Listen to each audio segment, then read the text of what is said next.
देखिए, हम लोग का अध्याय है गुरुत्वाकर्षण, और गुरुत्वाकर्षण को पढ़ने के लिए सबसे पहले हम लोग यूनिवर्स को जानेंगे। यूनिवर्स यानी कि ब्रह्मांड। ब्रह्मांड क्या होता है और उसमें छिपे हुए जो भी राज हैं, जो आप शायद नहीं जानते हैं, उन सभी राज को एकदम डिटेल्स में समझेंगे।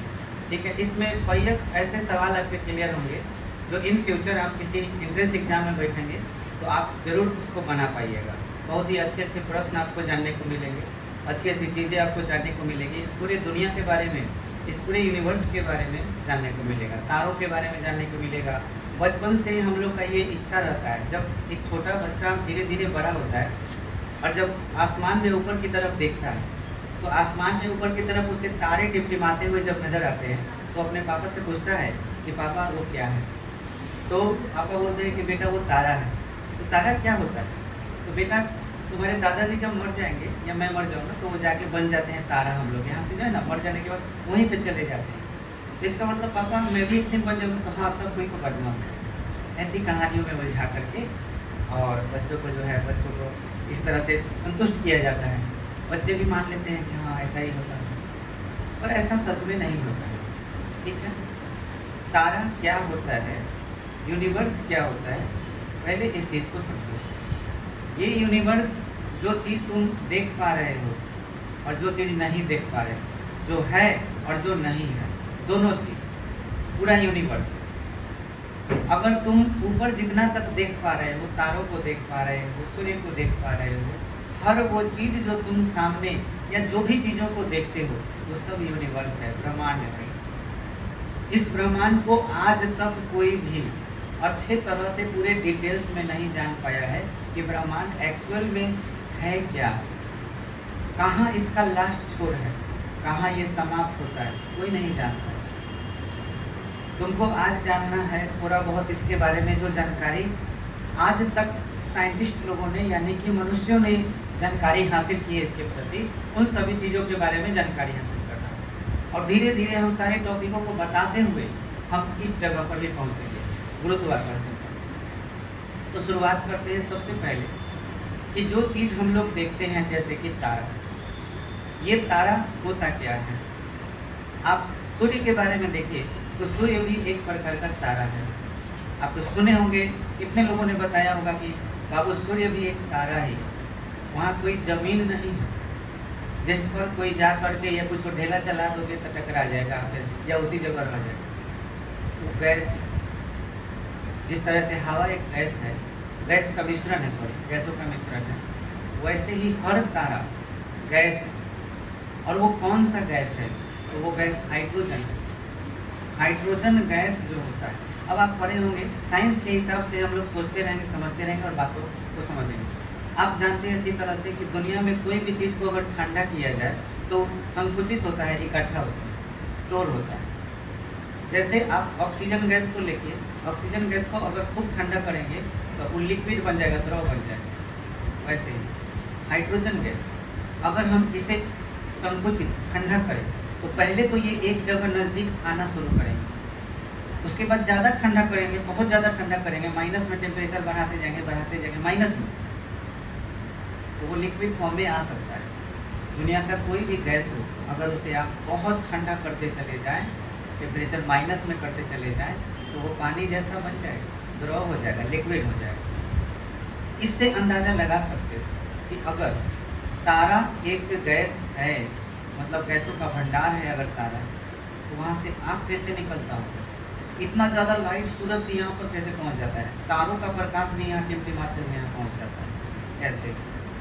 इसके पीछे कारण है, इसके पीछे कारण है, आपको एक अभिक्रिया के बारे में बताएंगे। किसी परमाणु में, किसी भी परमाणु में एक केंद्र होता है जिसे नाभिक बोला जाता है, और इस नाभिक के अंदर प्रोटॉन और न्यूट्रॉन पाए जाते हैं और बाह्यतम कक्षा में इलेक्ट्रॉन घूमता है। प्रोटॉन और न्यूट्रॉन ये जो होते हैं ये थोड़ा भारी होते हैं और इलेक्ट्रॉन बहुत ही हल्का कण होता है, ये चारों तरफ घूमते रहता है। इसको देखा जाए तो अगर इसको हम फोड़ दें, किसी भी तरफ फोड़ दें, तो इसमें से प्रोटॉन न्यूट्रॉन निकलेगा।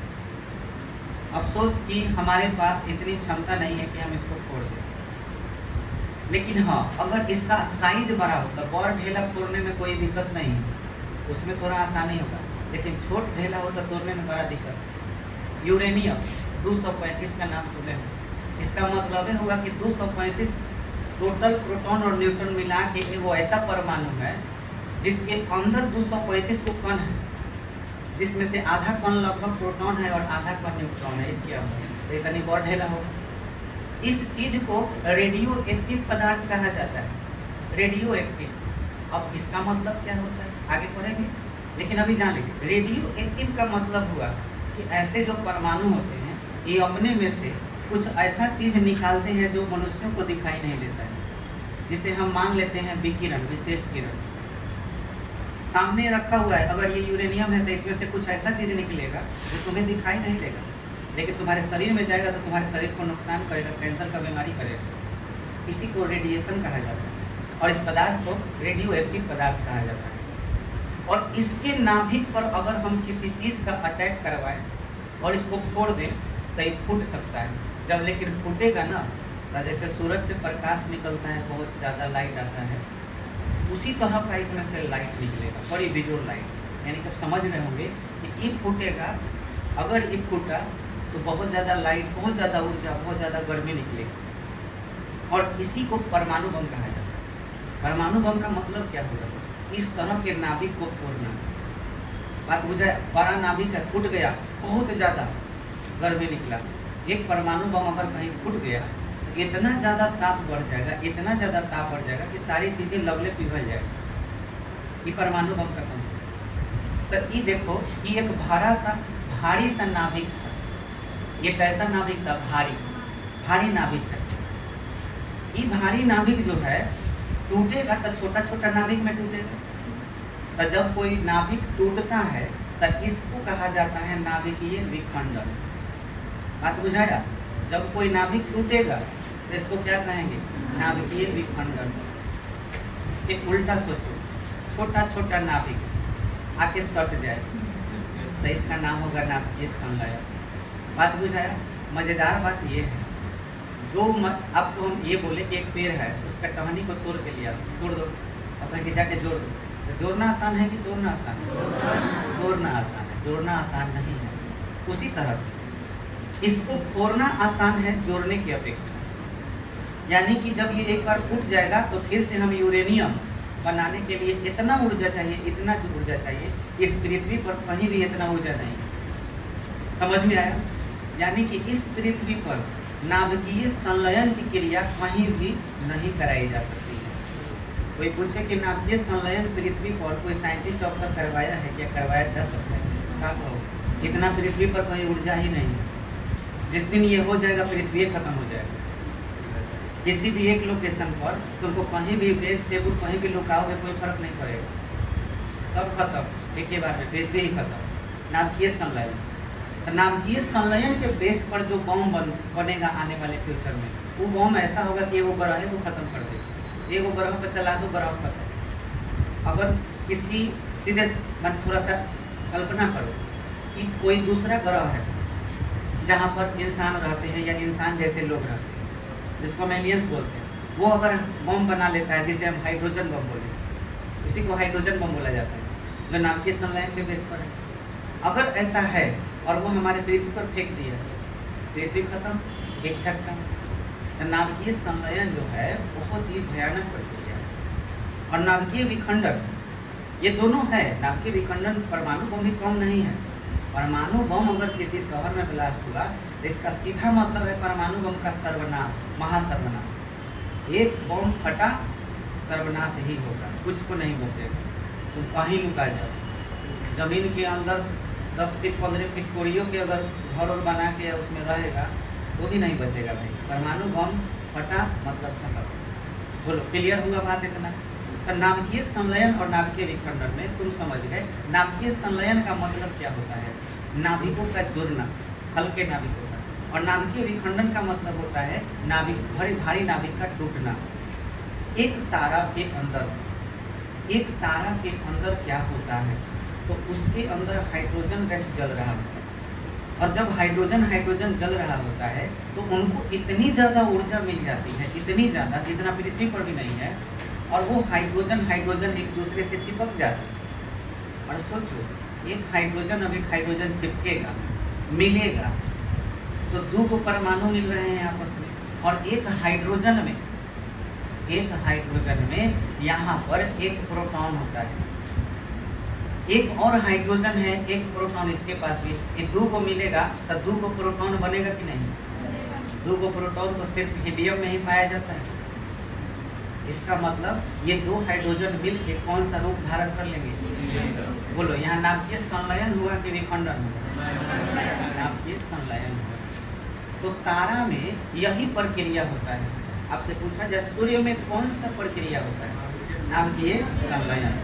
और जब ये प्रक्रिया होती है तो अपार ऊर्जा निकलती है, बहुत ज़्यादा ऊर्जा, हाई टेम्परेचर, लगभग 6000 डिग्री सेल्सियस से भी ऊपर बहुत ज़्यादा टेम्परेचर आपका निकलेगा, और उसमें ऊर्जा के साथ साथ प्रकाश भी निकलेगा, और ये प्रकाश चारों तरफ फैलता है, और उस चारों तरफ में से एक हमारी पृथ्वी है जिस पर उसका भी प्रकाश यहाँ तक पहुँचता है। अगर सामने कुछ चीज़ आ जाए तो वो प्रकाश ब्लॉक हो जाता है, जिसकी वजह से पृथ्वी अंधेरे में हो जाता है। अब आप यहाँ समझ गए होंगे कि ये तारा जो है उसमें हाइड्रोजन हाइड्रोजन मिल करके हीलियम बना रहा है। तब तक तो प्रकाश आता रहेगा, लेकिन ये भी तो होगा कि एक समय ऐसा आएगा कि सारा हाइड्रोजन जल के खत्म हो जाएगा। तो जिस दिन सारा हाइड्रोजन जल के खत्म हो जाएगा तो क्या हमारे पास प्रकाश आएगा? नहीं आएगा। उस दिन वो तारा मर जाएगा। यूँ समझो कि जिस तरह से एक छोटा बच्चा धीरे धीरे सियाना होता है, नौजवान होता है, युवावस्था में आता है, फिर बूढ़ा हो जाता है और फिर मर जाता है, वैसे ही एक तारा भी पहले छोटा बच्चा, फिर धीरे धीरे सियाना होता है, नौजवान होता है, युवावस्था में आता है, और फिर तारा बूढ़ा भी होता है और तारा मर भी जाता है। तारों का जन्म भी ऐसे ही होता है। अब स्टार्टिंग कहाँ से होता होगा ये चीज़ तुम्हें जानना है कि तारा जन्म कहाँ से लिया।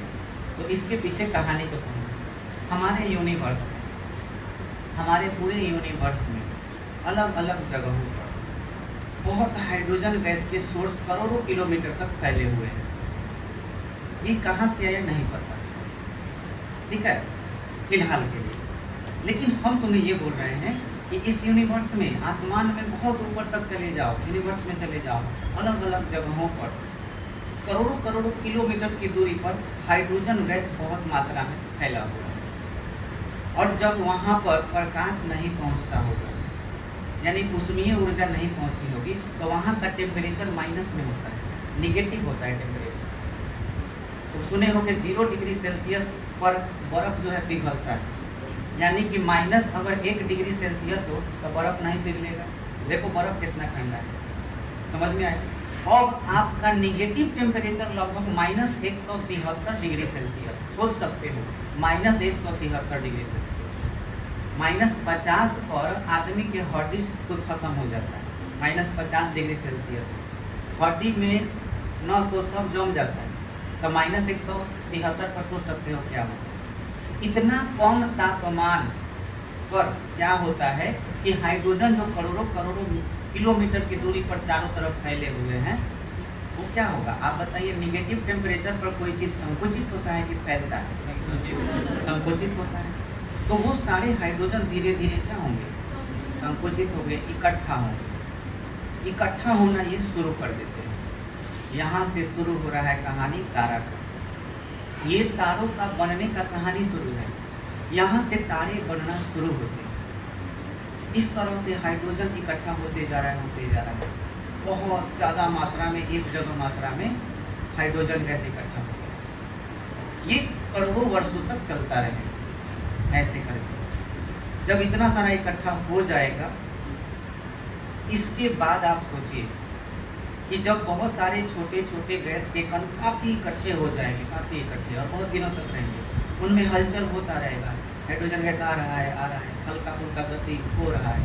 जब 2 चीज़ों में या 2 से अधिक चीज़ों में बार बार टक्कर होगी तो घर्षण होगा, और घर्षण होता है तो वो चीज़ गर्म होता है, और जब गर्म होता है तो चिंगारी निकलती है, और चिंगारी निकलती है तो आग लगता है। अगर ये प्रोसेस लगातार होता रहे तो हाइड्रोजन हाइड्रोजन में आग लग जाएगा, चिंगारी लग आ जाएगी, और धीरे धीरे जलते जलते क्या होगा कि उसे इतना ऊर्जा मिल जाएगा कि दो या दो से अधिक हाइड्रोजन आपस में मिल जाएगा और मिल करके बनाएंगे क्या चीज, हीलियम।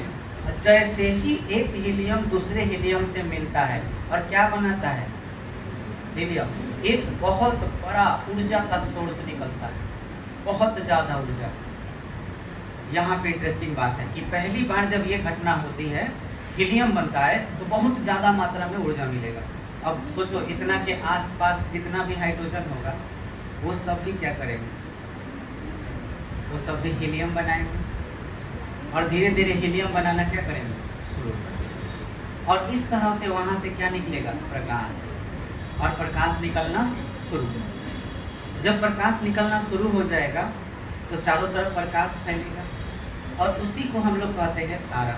अब बताओ, ये तारा अभी अभी धीरे धीरे जन्म लिया, अब जलना शुरू हो गया, और जब जलना शुरू हो गया तो हम ये कहेंगे कि अब धीरे धीरे जवान हो रहा है, अब जलता रहेगा हमेशा हमेशा के लिए, ये जल रहा है। और हमारे सूर्य के साथ भी ऐसा ही हुआ, सूर्य के साथ भी ऐसा ही होता है। और जो भी आसमान में आप तारों को देखते हैं सब में ऐसा ही हो रहा है।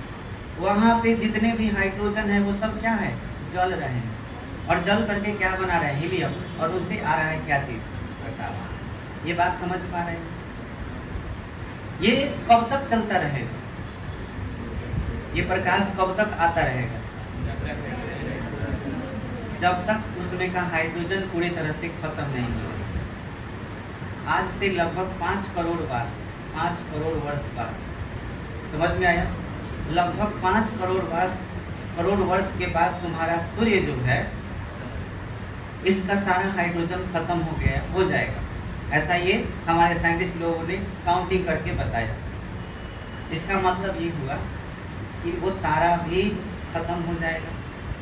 लेकिन इसमें भी कुछ रहस्य है, इस रहस्यों के बारे में हम लोग को जानना है। सोचो, एक कल्पना करो कि कोई तारा का सारा गैस खत्म हो गया, सारा हाइड्रोजन गैस जल गया, अब तो वो जलने वाला नहीं।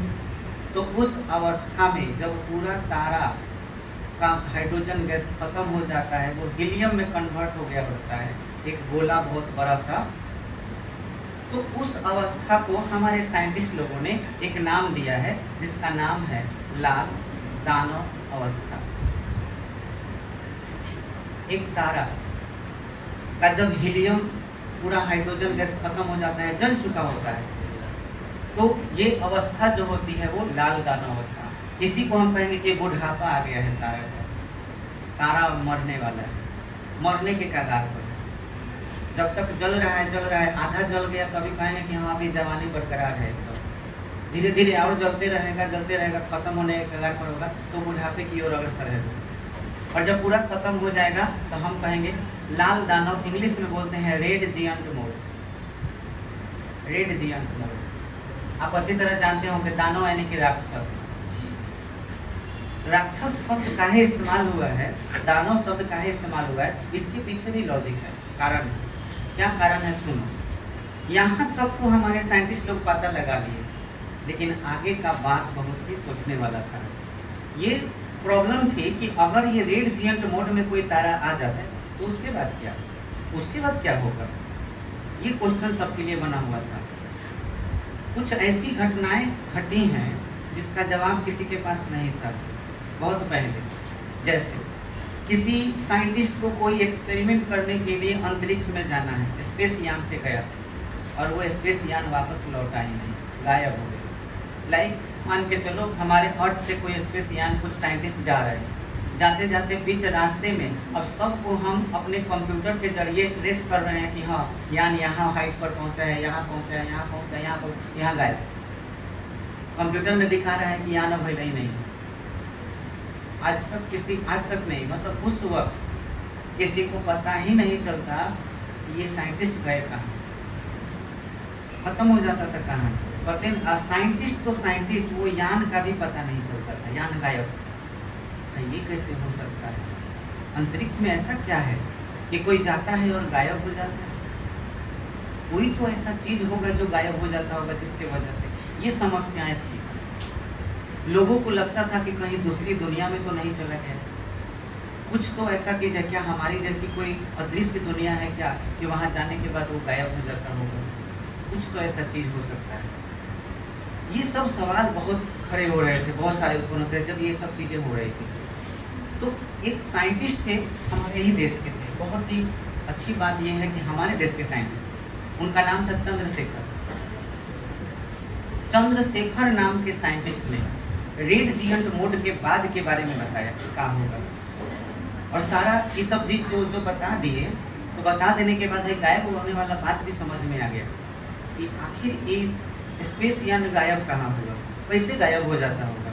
इनके बताने से सब कुछ क्लियर होने लगा धीरे धीरे। ये सारा चीज बताए, वो कहे कि अगर कोई तारा रेड जिएंट मोड में आ जा रहा है, मान लीजिए कि ये तारा जो है रेड जिएंट मोड में है, ये लाल दानव अवस्था में है, तो आप देखे होंगे जब कोई आग का गोला जल जाता है, पूरी तरह से जल जाता है, तो कोयला बन जाता है। लेकिन कोयला बनने से पहले और उसके बुझने से पहले वो लाल रहता है। लाल रहने के बाद उसमें आप देखे होंगे कि अगर बहुत बड़ा आकार का कोयला है तो वो 2 या 3 हिस्सा में टुकड़ा हो जाएगा। समझ में आया? अगर छोटा है तो टुकड़ा नहीं, डायरेक्ट बुझ करके वो क्या हो जाएगा, कोयला।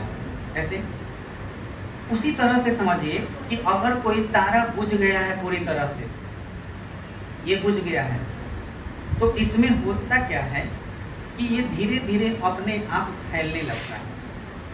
यहाँ से देखिए चंद्रशेखर जी क्या कह रहे हैं, ये कह रहे हैं, उनका कहना ये है कि ये वाला जो चीज़ है ये फैलने लगेगा, इनके लेयर फैलने लगते हैं, बड़े होने लगते हैं। जब ये बड़े होने लगते हैं, बड़े होने का मतलब हुआ कि हीलियम बनते जा रहा है, तो इनका लेयर धीरे धीरे बड़ा होते जाएगा। जब बुझ जाएगा तो ये धीरे धीरे फैलने लगेगा।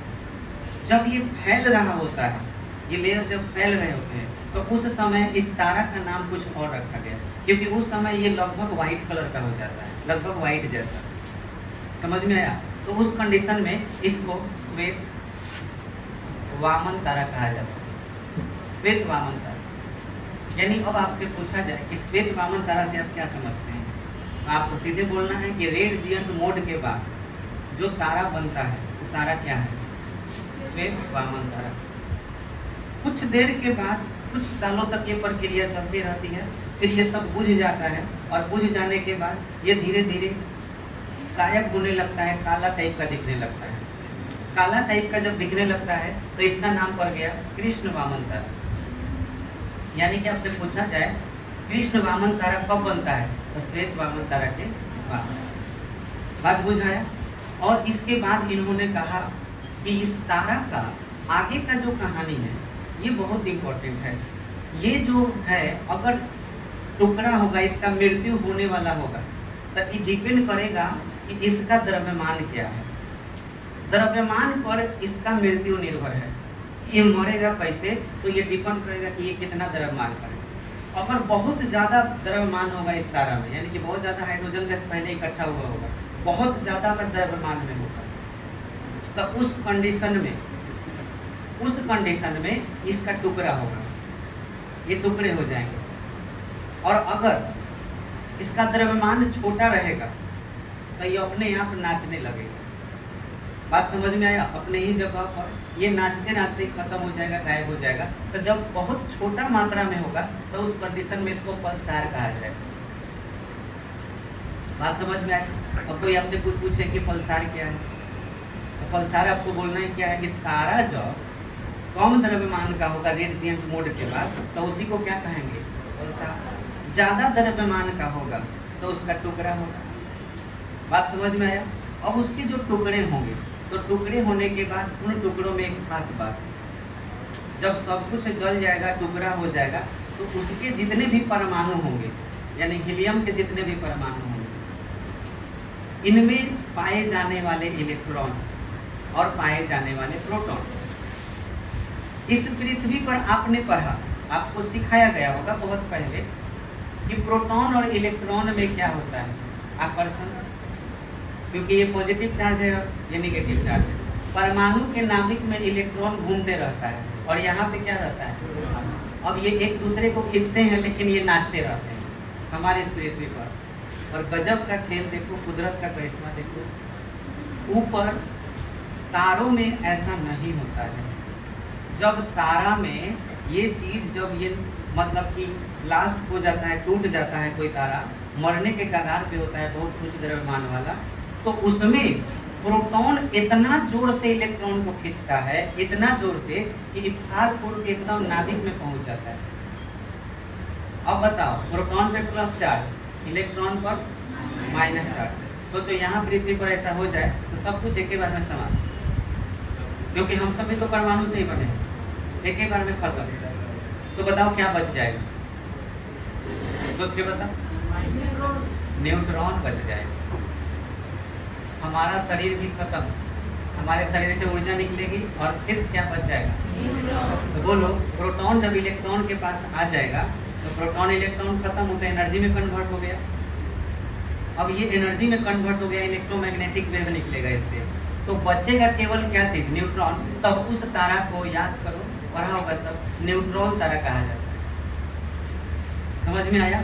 यानी कि न्यूट्रॉन तारा कब बनता है, जब रेडिएंट पूर्व के बाद बहुत ज़्यादा द्रव्यमान का तारा का ब्लास्ट हो जाता है, तो उसके बाद जो तारे बनते हैं वो क्या होते हैं, न्यूट्रॉन। अब न्यूट्रॉन में भी आपको याद रखना है कि न्यूट्रॉन तारा का द्रव्यमान अगर बहुत ज़्यादा हो, उसका बहुत ज़्यादा द्रव्यमान हो, तो अभी भी ये आकर्षण का काम चलते रहता है, क्योंकि सब के सब खत्म नहीं हुआ रहता है। अभी भी ये आकर्षण का काम क्या होगा, चलता रहेगा। ये आकर्षण अगर चलता रहा और उस दौरान इसी के ऊपर से कोई स्पेस यान गुजरा, तो बोलो ये क्या करेगा, इलेक्ट्रॉन को तो खींच ही रहा है, और किसको खींच लेगा, स्पेस यान को खींच लेगा। और स्पेस यान जब खींच लेगा तो स्पेस यान गायब वहीं से। और इसी का नाम है ब्लैक होल। ब्लैक होल का नाम सुने हो, कृष्ण छिद्र। इसी को कृष्ण छिद्र कहा जाता है। कृष्ण छिद्र का मतलब हुआ ब्लैक होल, और ब्लैक होल के पास से चाहे कुछ भी चीज गुजरे उसे खत्म होना तय है। कुछ भी का मतलब कुछ भी ही होता है। इसका मतलब ये हुआ कि यहाँ से टॉर्च बारोगे तो सीधे जाता है। यहाँ पर अगर टॉर्च बारने का कभी मौका मिले तो बार के देखना, लाइट अपने आप मुड़ जाए। किसी को भी पृथ्वी भी खत्म। समझ में आया। अगर ब्लैक होल है किसी के पास में, तो ये टॉर्च के प्रकाश को भी अपनी ओर खींच लेता है, या प्रकाश में आकर्षण हो जाता है। इंटरेस्टिंग बात तो ये है, लाइट को आकर्षित करने वाला कोई चीज नहीं है आजकल। ऐसा नहीं है कि इधर से टॉर्च कर रहे हो, इधर से चुंबक लगाया तब प्रकाश में मुड़ जाए, ऐसा नहीं है। लेकिन यहाँ ऐसा है, ब्लैक होल किसी को नहीं पकड़ता है, कोई भी चीज हो सबको अपनी ओर खा जाएगा। समझ में आया। अब तुम्हें धीरे धीरे बुझा रहा होगा कि इसका पहल का जो अवस्था है रेड होने का, रेड जिएंट मोड, लाल दाना अवस्था काहे रखा गया है, क्योंकि इसके बाद वो राक्षसे वाला काम करेगा। बात समझ में आया। इसीलिए इसका नाम लाल दाना अवस्था है। और पता है ऐसा ब्लैक होल अलग अलग जगहों पर, हमारे सूर्य से भी ब्लैक होल बनेगा। समझ में आया। और जब ये बनेगा, उसके ब्लैक होल बनने से पहले सोचो, ब्लैक होल बनने से पहले देखो हमारे पृथ्वी का क्या होगा। अब ये तुमको हम बता दे रहे हैं कि हमारे पृथ्वी के साथ क्या होने वाला है, क्योंकि ये चीज देखा जा चुका है और ऐसा ही होगा जो हम तुम्हें अभी बताने जा रहे हैं। ये देखो हमारा सूर्य, ये हमारा सूर्य है। सूर्य के निकट में सबसे पहला ग्रह कौन सा होता है?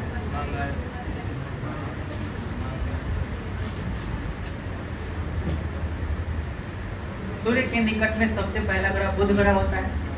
बुध के बाद आपका होता है शुक्र ग्रह, जिसको वेनस बोलते हैं। और तीसरा नंबर पे क्या होता है? अर्थ। आप देख सकते हैं ये हमारा अर्थ यहाँ पे है, यहाँ देख सकते हो ये सूर्य है, और सूर्य के पास में ये हमारा देखो ये पृथ्वी रहा, ये पृथ्वी है, देख पा रहे हो। इसके बाद एक ग्रह इसमें चलता है, वो कौन है? शुक्र। और इसमें कौन सा चलता है? बुध। तुमको 3 ग्रह लाइन से समझ में आ रहा होगा कि तीनों लाइन पे ऐसे नाचते रहते हो। सूर्य जब मरेगा, लाल दाना अवस्था में जब आएगा, तो पहले बताओ लाल दाना अवस्था के बाद क्या होगा? याद करो, मैंने अभी अभी बताया है कि वो फैलना शुरू करेगा, पहले फैलेगा। समझ में आया? और उस समय फैलेगा तो उसका नाम होगा श्वेत वामन तारा, और तब फिर सिकुड़ेगा, संकुचित होगा तो उस समय इसका नाम होगा कृष्ण वामन तारा। तो जब फैलना शुरू करेगा तो पृथ्वी के पास भी तो जाएगा, उस वक्त भी उसका टेम्परेचर कम नहीं होगा, सिर्फ श्वेत वामन तारा ही हमारे पृथ्वी को खा जाएगा। देखो कितना छोटा लग रहा है। सोच सकते हो कि जब ये फैलते हुए आएगा तो पृथ्वी को निगल जाएगा, यानी कि जब इसकी मृत्यु आएगी तो मृत्यु से पहले पैदाना के लिए बीतेगा। पहले तो बुध जाएगा, फिर शुक्र जाएगा, पृथ्वी जाएगा, उसके बाद जो होगा वो भी जाएगा। ये बात याद है, ऐसा होगा। 5 करोड़ वर्ष के बाद अगर आदमी में जन्म हुआ तो देखा जाएगा क्या होगा, है ना? क्लियर हुआ बात? अब बच्चों ये बात को समझो, हमारे यूनिवर्स में ये जो सूर्य देख रहे हो, ऐसे कितने सूर्य हो सकते हैं पता है? ऐसे कितने सूर्य हो सकते हैं? तो जिस तरह से एक क्लास में तरह तरह के सेक्शन बने हुए रहते हैं, एक शहर में अलग अलग मोहल्ला रहता है, वैसे ही हमारा यूनिवर्स एक शहर की तरह समझ लो, एक शहर है, या फिर एक देश समझ लो और इस देश में अलग अलग शहर समझ लो। वैसे ही तारों का झमेला है। तारे देखिए कैसे होते हैं, इनके बारे में आप बढ़िया समझिए। तारों का रहने का भी तरीका गजब का है। तारे जो हैं इनका अपना अपना अलग अलग परिवार है, और ये लाइन से रहते हैं। प्रायः ये 2 पैटर्न पर रहते हैं, या तो एकदम जिलेबिया मोड़ जैसा रहेगा इस टाइप का, और नहीं तो अति परवलयाकार दीर्घवृत्त के जैसा रहेगा, दीर्घवृत्त। एक तारा अगर यहाँ पे है तो दूसरा तारा यहाँ पर, तीसरा तारा यहाँ पर, ऐसे लाइन से सजे हुए रहते हैं। समझ में आया? पता है इसमें कितने तारे रहते हैं? 1 पर 11 को 0 दे दो, 2 2 4 2 6 2 8 2 10 1 11। इतना तारा सिर्फ एक जिलेबी में रहता है, सिर्फ एक जिलेबी में। समझ में आया? इतना तारा। हमारा सूर्य जो है संजोग से एक जिलेबी में तो है, लेकिन एकदम सेंटर में है। यहाँ हमारा सूर्य है, और सूर्य के बाद थोड़ा सा आगे जाइए गया, थोड़ा सा आगे क्या मतलब, जैसे प्रकाश को यहाँ आने में, सूरज से प्रकाश को पृथ्वी तक आने में 500 सेकेंड लगता है। बात समझ में आया? जबकि प्रकाश का चाल 1 सेकेंड में 3 लाख किलोमीटर पर सेकेंड है। मैंने एक गिना कि 3 लाख किलोमीटर चला गया, 2 गिना फिर 3 लाख चला गया, तो 500 सेकेंड माने 500 बार गिनती करोगे तो 500वें बार में सूरज का प्रकाश पृथ्वी पर आ जाएगा। समझा? लेकिन इसके बाद का तारा जो यहाँ पर है, ये लगभग 4.5 साल तक प्रकाश चलेगा, तब जाके प्रकाश पहुँचेगा हम तक। 4.5 साल मतलब 4.3 लाइट ईयर, 4.3 प्रकाश वर्ष दूर है दूसरा तारा, जिसको हम लोग प्रॉक्सी सेंचुरी कहते हैं। समझ में आया? प्रॉक्सिमा सेंचुरी कहा जाता है दूसरा तारा। एक बाद अगर आगे बढ़ोगे तो अल्फा सेंचुरी तारा मिलेगा, ये और दूर है। यानी कि यहाँ पहुँचने के लिए तुमको ऐसा कोई गाड़ी चाहिए जो लाइट के स्पीड से जाता हो, तब तुम्हें 4.5 साल लगभग लगेगा जाने में। समझ में आया? कितना दूर है, इमेजिन करो। और ऐसा का तारा कई है इसमें सूरज के परिवार में? ये पूरा परिवार का नाम, इस पूरे परिवार का नाम है मिल्की वे। मिल्की वे। बात समझ में आया? हिंदी में हम लोग दुग्ध मेखला बोलते हैं, दुग्ध मेखला। यानी कि सूर्य जो है, सूर्य जिस परिवार में रहता है उसका नाम क्या है? दुग्ध मेखला। दुग्ध मेखला में इतना तारा, सीधे सीधे बोलो 10 के पावर 11 तारा। ये पूरा जो जिलेबी देख रहे हो, इसी का नाम है गैलेक्सी, या आप इसे हिंदी में तारा मंडल कह सकते हैं। तारा मंडल के अलावा मंदाकिनी भी इसका कहा नाम का है, मंदाकिनी, मंदाकिनी भी कहा जाता है इस एक गैलेक्सी में। और पता है ऐसा का परिवार कई वो है पूरे यूनिवर्स में, तो कंप्यूटर के हिसाब से, सोर्स के हिसाब से पता चला है कि इस तरह के बहुत सारे परिवार भी 10 के पावर 11 को है। पूरे यूनिवर्स में कितने गैलेक्सी? 10 के पावर 11। एक गैलेक्सी में कितने तारे? बोलो दुनिया में टोटल कितने तारे? बोलो, नहीं बुझाया? एक गैलेक्सी में टोटल तारा 10 के पावर 11। ऐसा का कई गो गैलेक्सी है? 10 के पावर 11। तो बोलो टोटल कितना होगा? गुना कर दो 10 के पावर 11 में 10 के पावर 11 10 के पावर 22। पूरा इस यूनिवर्स में 1 पर 22 को 0 के बराबर तारा है। कहती नहीं है कि तारा अनगिनत है, तो तारा अनगिनत तो बिल्कुल है। तुम एगो इस पर 22 को 0 दे दो, आपके बाद अपना दहकाने का शुरू करो, लास्ट में गिनती खत्म हो जाएगा, फिर उसके बाद दहकाते रह जाओगे, नहीं दहका पाओगे तो कहोगे तो जाते हैं रहे समझ में आया। इस पूरे यूनिवर्स में इतने सारे तारे। बोलो बाबू। तो ये उम्मीद है कि आपको बहुत अच्छी अच्छी बातें समझ में आई होंगी, और अगर आपके मन में कोई डाउट हो तो ज़रूर लेके कल आइए, हम आपके हर सवाल का जवाब देंगे। ठीक है? कल नहीं मतलब परसों कल क्लास, बस आज।